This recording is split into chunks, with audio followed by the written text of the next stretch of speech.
Bismillahirrahmanirrahim. Assalamualaikum warahmatullahi wabarakatuh. Alhamdulillah wassalatu wassalamu ala Rasulillah wa ala alihi wa sahbihi wa man wala wala haula wala quwwata illa billah. Ketemu lagi dengan saya Fahmi Hasan Nugroho dalam pembacaan kitab Syarah Waraqat karya Imam Jalaluddin Al-Mahalli.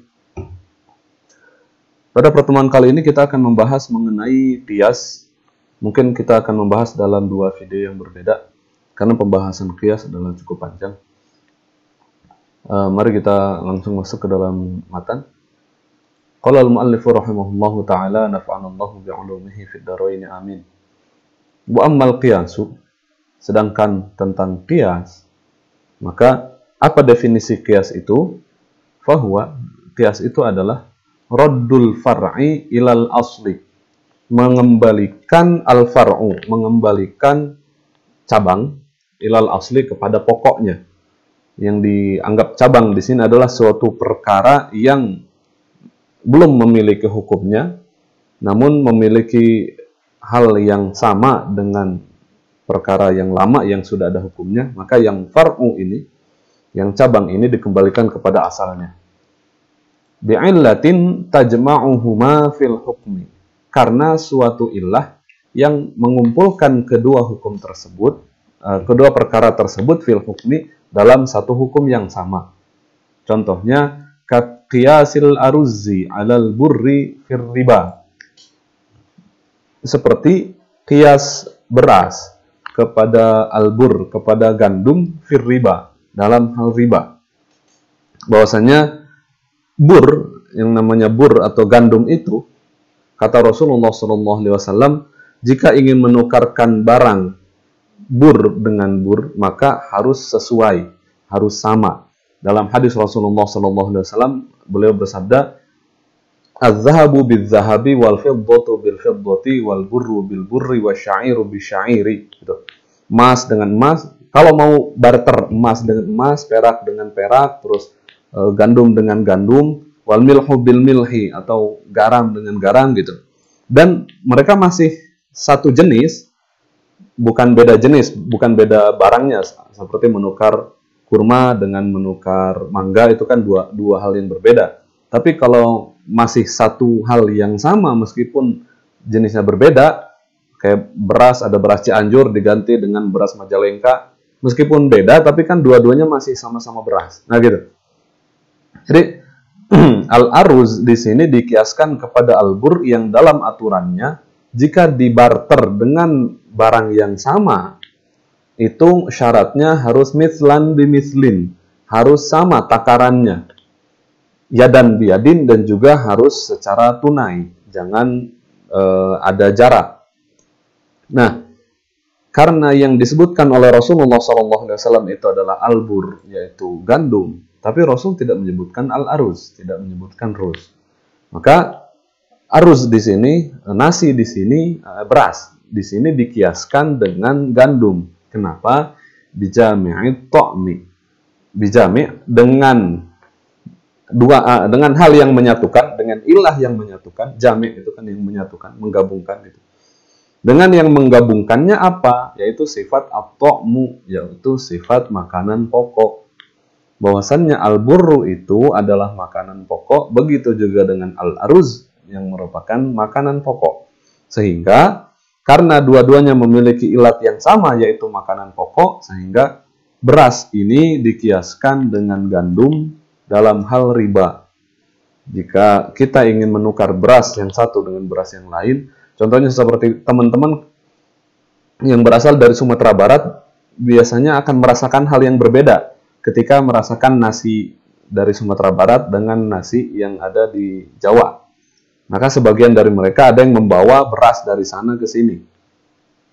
Nah, ketika misalkan teman-teman adalah orang Sumatera Barat, merantau ke Jawa, terus antum beli beras Cianjur, harganya 15, ya, yang harganya itu 15.000 per kilo misalkan. Terus teman antum punya beras Sumatera Barat yang kalau dijual di sini harganya bisa jadi 17.000 gitu.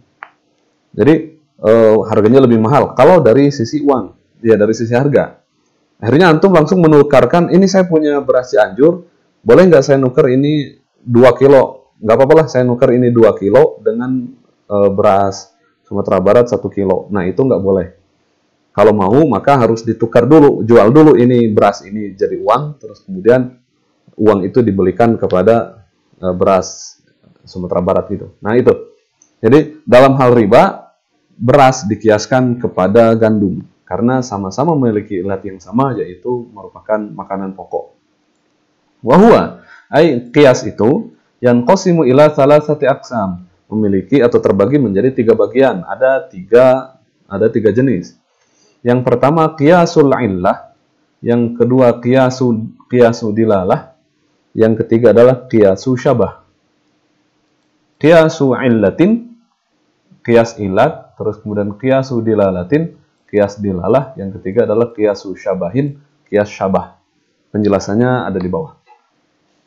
Fa qiyasul illati, sedangkan qiyasul illah yang pertama ini, apa definisinya? Yaitu maka natil illatu fihi, yaitu adalah qiyas yang ilat di dalamnya itu mujibatan lil hukmi, meniscayakan adanya hukum bagi perkara yang baru. Kenapa? Bihaitsu la yahsunu aqlan takhallufuhu anha. Karena la yahsunu aqlan, secara logika itu la yahsun, itu enggak baik. Takhallufuhu anha, hukum tersebut tidak memiliki qiyas yang ada ini. Takhalluf itu kan tidak ada, melewati, terlewat. Jadi tidak baik secara akal. Jadi logika kita menyatakan bahwasanya di dalam hukum ini qiyas ilatnya itu harus ada. Nggak mungkin nggak ada. Contohnya ka qiyasid darbi ala ta'fifi lil walidaini. Seperti qiyas memukul orang tua ala ta'fif, kepada ta'fif, berkata kasar kepada orang tua. Di dalam Al-Quran kan tidak ada aturan larangan memukul orang tua. Yang ada adalah kita harus diperintahkan untuk berbuat baik kepada orang tua.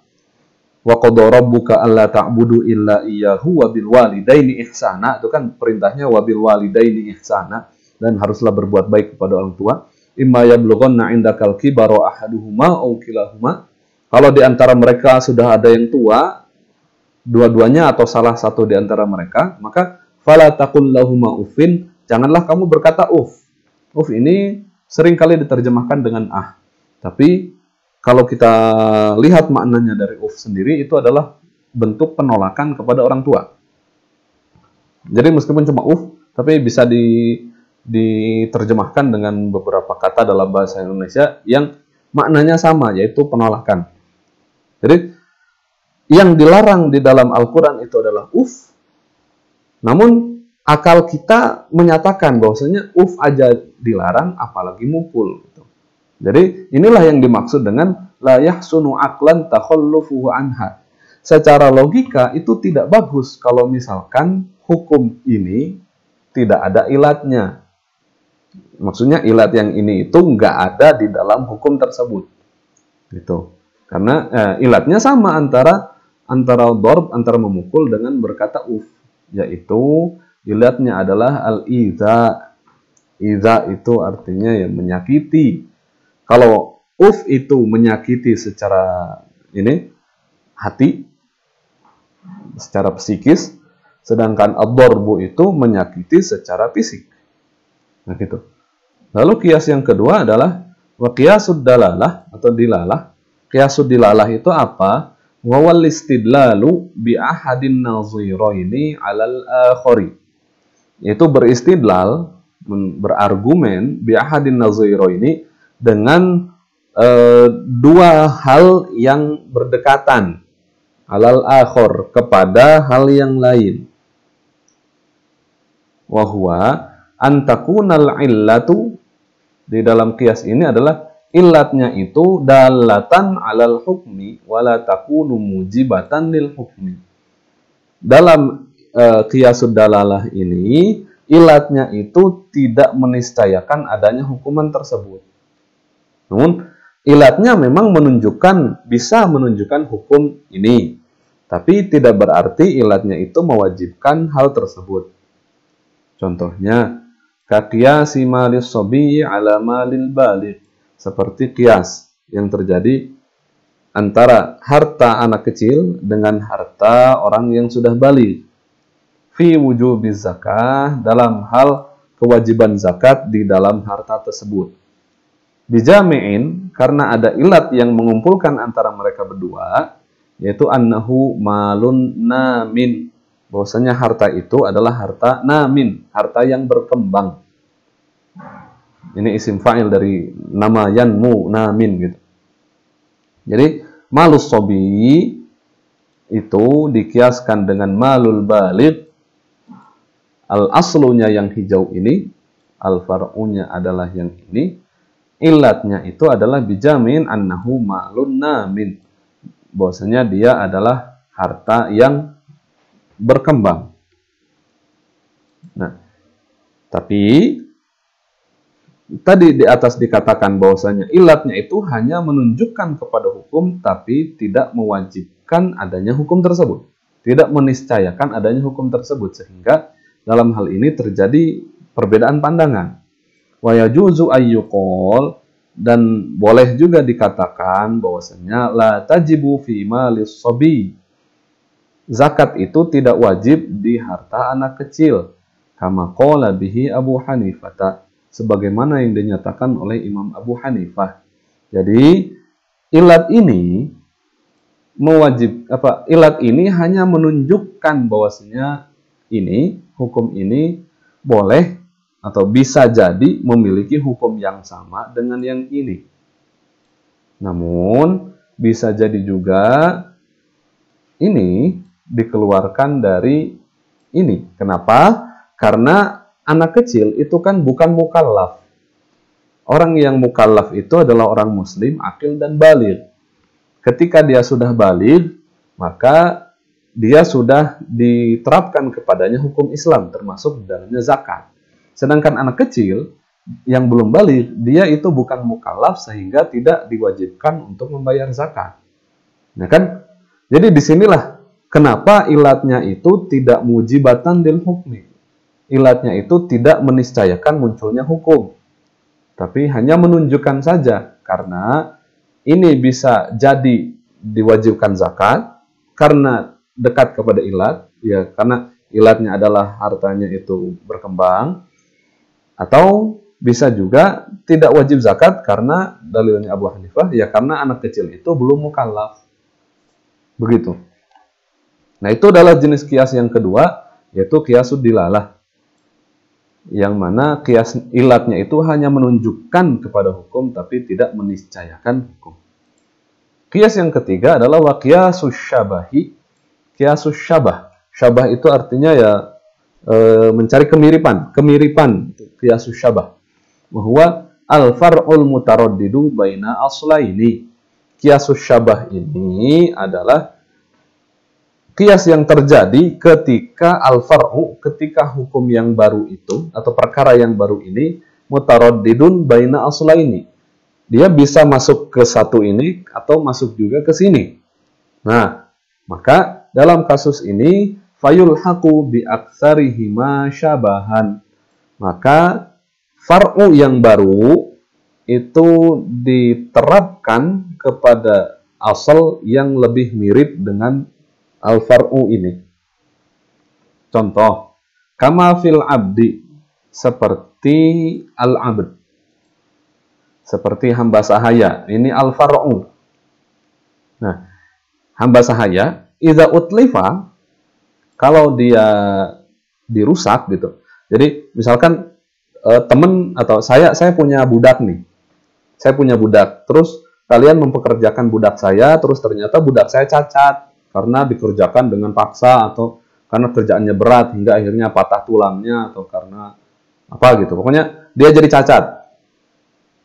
Nah, fa'innahu, seorang hamba sahaya ini mutaraddidun fid dhamani bainal insanil hurri min haitsu annahu adami wa bainal bahimati min haitsu annahu mal. Hamba sahaya itu dalam fikih Islam itu mutaraddid, itu dekat gitu ya, dipertentangkan apakah seorang hamba sahaya itu hukumnya adalah hukum seorang manusia yang merdeka atau hukumnya seperti hewan dalam hal dia itu harta. Gini, mutaraddidun fid dhaman bainal insanil hur. Apakah hamba sahaya itu hukum dalam perdata fikih Islam?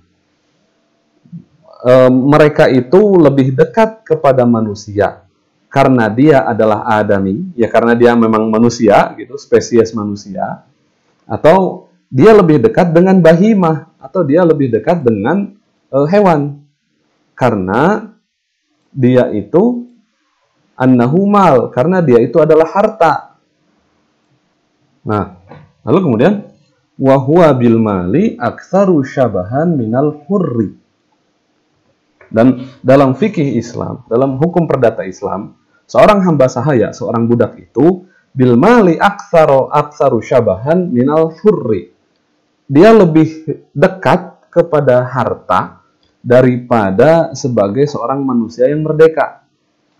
Bidalilin, dengan dalil bahwasanya annahu yuba, hamba sahaya itu dijual belikan, wa yurasu, dan dia juga diwariskan, wa yuwaqqafu, dan dia itu diwakafkan, wa tudmanu ajza'uhu bima naqsa min qimatihi, dan harus ditanggung biaya kerusakannya. Jadi tudmanu, harus ditanggung ajza'uhu, setiap anggota tubuhnya, bima naqsa, yang akan mengurangi min qimatihi, dari harganya. Jadi status hamba sahaya di dalam fikih Islam itu antara dia adalah seorang manusia merdeka atau dia adalah harta. Dia statusnya ya antara dua ini. Dia karena manusia, dia ya memang dia manusia. Tapi masa ada manusia yang dijual belikan, manusia yang diwakafkan, manusia yang diwariskan, yang dijual belikan, yang diwariskan, diwakafkan, itu kan harta. Nah, maka di sini kesimpulan dalam fikih Islam dinyatakan bahwasanya seorang budak itu lebih dekat kepada harta daripada kepada manusia secara perdatanya, sehingga dalam kasus ini seorang hamba sahaya itu dikiaskannya kepada harta, sehingga hukum-hukum yang berkaitan dengan harta itu bisa diterapkan kepada hamba sahaya. Begitu.